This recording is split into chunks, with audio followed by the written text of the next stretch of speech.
پاکستان سمیت 21 مسلم ممالک کے وزرائے خارجہ کا مشترکہ اعلامیہ جاری کر دیا گیا ہے، جس میں اسرائیل کی ایران پر حالیہ جارحیت کی سخت مذمت کی گئی ہے۔ 13 جون سے اسرائیلی حملوں کو UN چارٹر اور عالمی قوانین کی کھلی خلاف ورزی قرار دیا گیا ہے۔ مشترکہ اعلامیہ میں علاقائی خود مختاری، سالمیت اور ہمسائیگی کے اصولوں کے احترام پر زور دیا گیا ہے۔ مشرق وسطیٰ میں کشیدگی کے خاتمے اور جنگ بندی کے لیے فوری اقدامات کا مطالبہ بھی کیا ہے۔ کہا گیا خطرناک کشیدگی سے خطے میں امن و استحکام کو سنگین خطرات لاحق ہیں۔ تمام ممالک پر جوہری عدم پھیلاؤ کے معاہدے NPT میں شمولیت پر زور دیا گیا ہے۔ IAEA کی نگرانی میں موجود جوہری تنصیبات پر حملہ عالمی قوانین کی خلاف ورزی ہے۔ مشترکہ اعلامیہ میں ایرانی جوہری پروگرام پر پائیدار معاہدے کے لیے مذاکرات کی بحالی کو واحد راستہ قرار دیا گیا ہے۔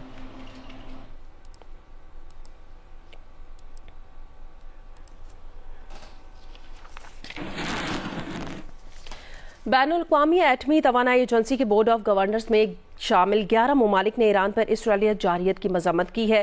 مذمت کرنے والے ممالک میں پاکستان، روس، چین، عراق، Belarus, Cuba, Indonesia, Nicaragua, Venezuela, ایران شامل ہیں۔ مشترکہ اعلامیہ میں 11 ممالک نے IAEA کے زیر نگرانی اور ایران کی ایٹمی تنصیبات پر اسرائیلی حملوں کو اقوام متحدہ کے چارٹر، بین الاقوامی قانون اور IAEA کے ضوابط کی خلاف ورزی ٹھہرایا۔ اسرائیلی فوج نے ایران کے سرکاری ٹی وی چینل پر بھی میزائل داغ دیا۔ براہ راست نشریات کے دوران ٹی وی چینل کی خاتون اینکر سحر امامی سیٹ چھوڑ کر اٹھ گئی۔ ایرانی میڈیا کے مطابق 5 منٹ کے بعد خاتون اینکر سحر امامی نے دوبارہ سکرین پر آ کر نشریات شروع کر دیں۔ سحر امامی 2 بچوں کی ماں ہیں۔ حملے کے بعد ایرانی ٹی وی چینل نے عبرانی زبان میں اسرائیلی ٹی وی چینلز کے لیے وارننگ جاری کر دی۔ لکھا کہ اسرائیلی ٹی وی چینلز خالی کر دیے جائیں۔ اسرائیلی وزارت دفاع نے ایرانی ٹی وی پر حملے کی ذمہ داری قبول کر لی ہے۔ سوشل میڈیا پر بیان میں وزارت دفاع نے کہا کہ اسرائیلی فوج نے ایرانی حکومت کے پروپیگنڈا کے مرکز کو نشانہ بنایا ہے۔ ایران نے اسرائیل پر سائبر حملہ بھی کر دیا۔ اسرائیلی T V channel live programme کے دوران مبینہ طور پر ہیک کر لیا گیا۔ اینکر حیران رہ گئے۔ ایران کے سائبر حملوں میں اسرائیلی شہریوں کے موبائل فونز بھی نشانہ بنے۔ اسرائیلی شہریوں کو پناہ گاہوں میں جانے اور ایندھن ذخیرہ کرنے کے پیغامات موصول ہوئے۔ اسرائیلی حکام نے کہا کہ یہ ایران کا سائبر حملہ ہے، عوام اس پر توجہ نہ دیں۔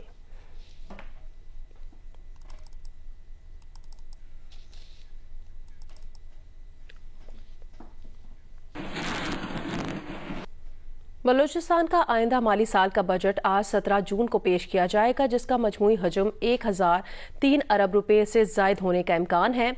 رواں مالی سال کی طرح آئندہ مالی سال کا بجٹ بھی تقریباً 20 ارب روپے سرپلس ہوگا۔ صوبے کے ملازمین کی تنخواہوں میں 10% اور پینشن میں 7% اضافہ کیا جائے گا۔ کوئٹہ سے رپورٹ کریں گے ندیم کوثر۔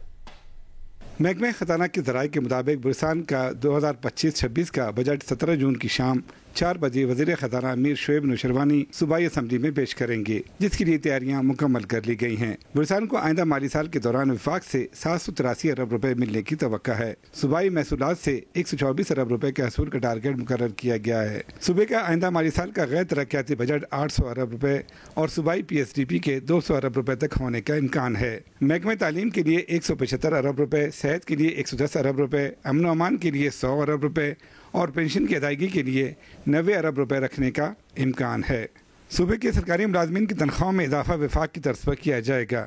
آئندہ مالی سال کے بجٹ میں 3000 نئی اسامیاں کا اعلان بھی کیا جائے گا، جس میں زیادہ تر اسامیاں تعلیم، صحت اور پولیس کے شعبے میں رکھی جائیں گی۔ آئندہ مالی سال کے بجٹ میں بلوچستان کی بے امنی سے متاثرہ اضلاع کے لیے 35 ارب روپے جبکہ صوبے کے اضلاع کی ترقی کے لیے 47 ارب روپے رکھے جانے کی تجویز ہے، جس کے لیے ہر ضلع میں ایک کمیٹی قائم کی جائے گی۔ صوبے میں صاف پانی کی فراہمی کے لیے ہر یونین کونسل میں ایک جدید فلٹریشن پلانٹ کی تنصیب بھی آئندہ بجٹ کا حصہ ہے۔ صوبے کے اسپتالوں میں ادویات کا بجٹ 6 ارب روپے سے بڑھا کر 8 ارب روپے کیا جا رہا ہے۔ بلوچستان حکومت آئندہ مالی سال کے بجٹ میں صوبائی اخراجات میں 30% کمی لانے کے لیے اقدامات کا بھی اعلان کرے گی۔ ندیم کوثر، جیو نیوز، کوئٹہ۔ پنجاب حکومت نے صوبے کا 5335 ارب روپے کا بجٹ پیش کر دیا ہے۔ ترقیاتی اخراجات کے لیے 1240 ارب روپے جبکہ جاری اخراجات اور سروس ڈیلیوری کے لیے 680 ارب روپے مختص کیے گئے ہیں۔ تنخواہوں میں 10%، پینشن میں 5% اضافہ جبکہ کم سے کم اجرت 40,000 روپے مقرر کی گئی ہے۔ کم آمدن طبقے کے لیے مفت ادویات، مفت تعلیم اور سستی سولر اسکیم جاری رہے گی۔ تفصیل بتائیں گے جواد ملک۔ گزشتہ مالی سال کی طرح یہ ٹیکس فری اور پنجاب کو جدید ترقی کی مثال بنانے کا بجٹ ہے۔ پنجاب اسمبلی میں وزیر خزانہ مشتبہ شجاع الرحمان نے بجٹ پیش کیا۔ ان کا کہنا تھا کہ NFC ایوارڈ کے تحت 4060 ارب روپے ملیں گے۔ صوبائی محصولات 828 ارب، جاری اخراجات 2706 ارب، جبکہ کیپٹل اخراجات 590 ارب روپے ہوں گے۔ سبسڈی کا ہدف 72 ارب روپے مقرر کیا گیا ہے۔ وزیر خزانہ کا کہنا تھا کہ امن و امان کے لیے 300 ارب روپے مختص کیے گئے ہیں۔ تنخواہوں میں 10% اور پینشن میں 5% اضافہ، جبکہ کم سے کم اجرت 40,000 روپے مقرر کی گئی ہے۔ تعلیم کے لیے 811 ارب، صحت کے لیے 630 ارب، بلدیات کے لیے 411 روپے اور زراعت کے لیے 129 ارب روپے مختص کیے گئے ہیں۔ اربوں روپے کے منصوبوں میں 1 روپے کی گڑبڑ نہیں ہوئی، کوئی ایک سکینڈل نہیں آیا، بلکہ صوبہ پنجاب خدمت کے ساتھ ساتھ شفافیت اور گڈ گورننس کی مثال بن کر سامنے آیا ہے۔ قائد محترم میاں نواز شریف اور شہباز شریف کی یہ روشن تابندہ اور قابل فخر روایات آنے والے 4 سال میں مزید آگے بڑھائیں گے۔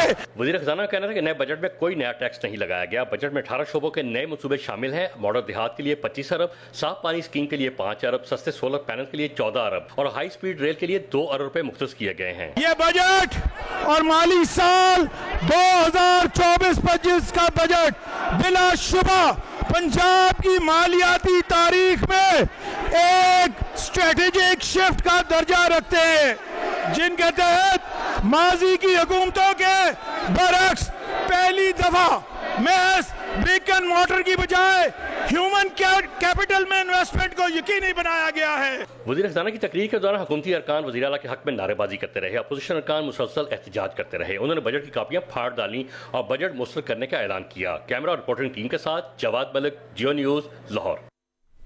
فائنانس بل وفاقی بجٹ میں سولر پینلز کی درآمد پر 18% GST عائد کرنے کی تجویز دی گئی ہے۔ ابھی پارلیمنٹ نے اس کی منظوری نہیں دی، لیکن مارکیٹ میں سولر مہنگے کر دیے گئے ہیں۔ خلیق احمد کی رپورٹ۔ ابھی ٹیکس ادھر اپروو ہوا نہیں، پہلے سے انہوں نے 4 ہزار روپے پلیٹ سے انہوں نے ریٹ زیادہ کر دیا۔ ابھی غریب بندہ گھر کا چولہا چلائے گا یا وہ بجلی کا بل دے گا؟ کل 10,000 تھا، آج 12,000 13,000 تھا۔ بس چور بازار ہے، وہ کچھ نہیں ہے نا، روز چور بازاری زیادہ ہو جائے گا۔